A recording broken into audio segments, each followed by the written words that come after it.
Hi, this is Chris from dashcamcentral.com.au, and today we're going to show you how to go through the menu functions on the Mini A119S dashcam. So we've got it plugged into a permanent power supply, and we're just going to switch it on, let the capacitors charge it up, and then we'll take you through the menu functions. So as you can see, it takes about 8-10 seconds to power up, and here it goes. So you'll see on screen there, the camera's powered up and you've got a red flashing light, top left hand corner. That is just to show you that it is in fact recording away. First thing to note is that you cannot get into your menu functions unless you stop the camera recording. So we can push that menu button away all day long, and all it's going to do is take photos for us. So hit the record button, stop the recording, you'll see the red light stops flashing in the top left. Camera starts beeping it away, say I've got a problem, I'm not recording, so it's giving you that warning. And we're going to push the menu, and that brings up our list of menu functions. So we'll step through these as quick as we can. You can see up the top there, I've got a resolution. Hit this middle button to bring up your options, and these are your left-right keys to scroll up and down.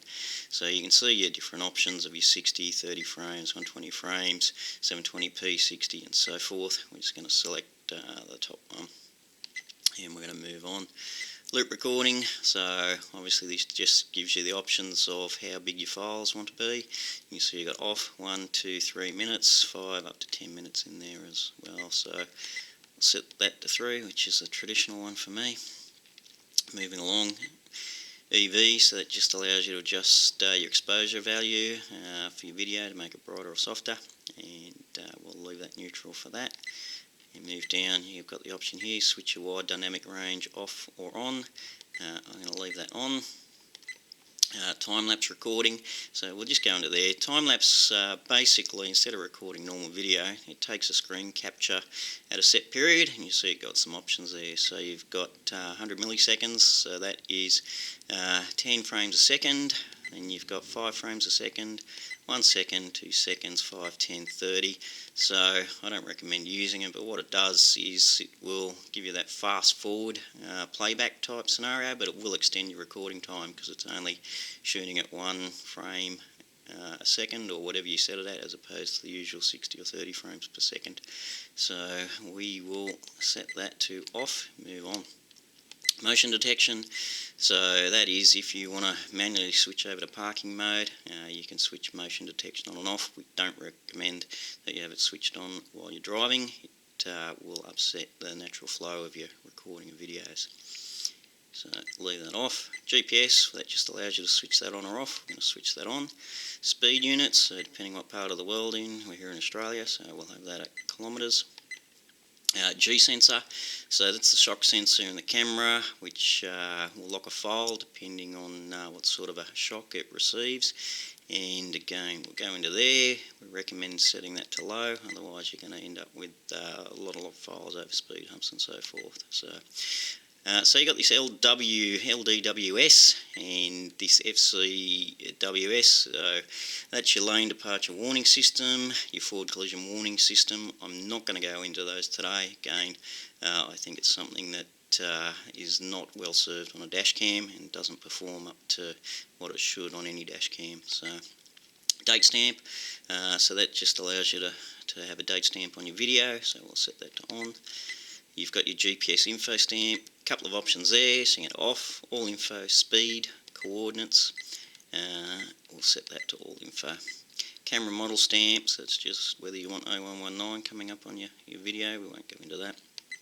So you can have it on or off, and I'll switch that one off. Switching recording, so it's just the audio recording, so you can obviously turn that on or off, we'll leave that switched on.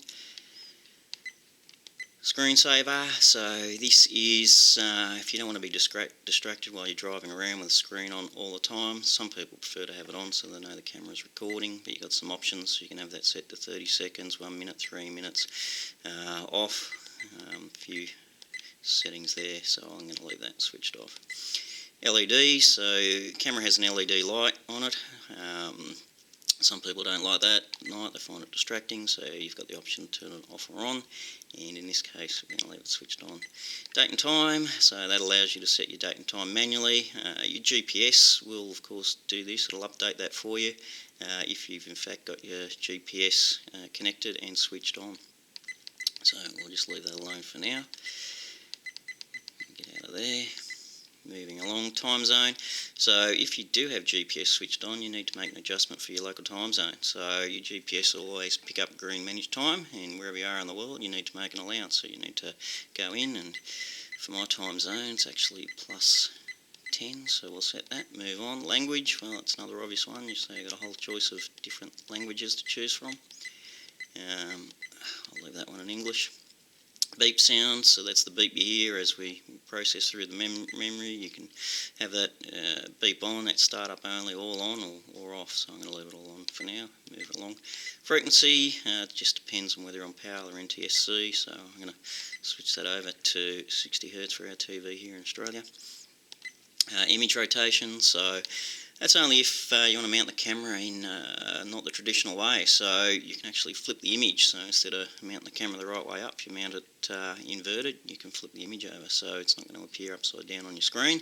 If you do happen to be playing back your videos and they are upside down, there's a good chance you've got this switched on when it should be switched off.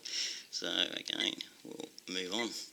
Format, so that allows you to format your memory card. You should do that probably every 1 to 3 months, depending on how often or how far or how much time you spend in the car during the day. It's always good practice to format your memory card regularly, otherwise you will have problems with broken files and stop recording and powering on and off. So we'll give that a quick format, it's not going to harm us.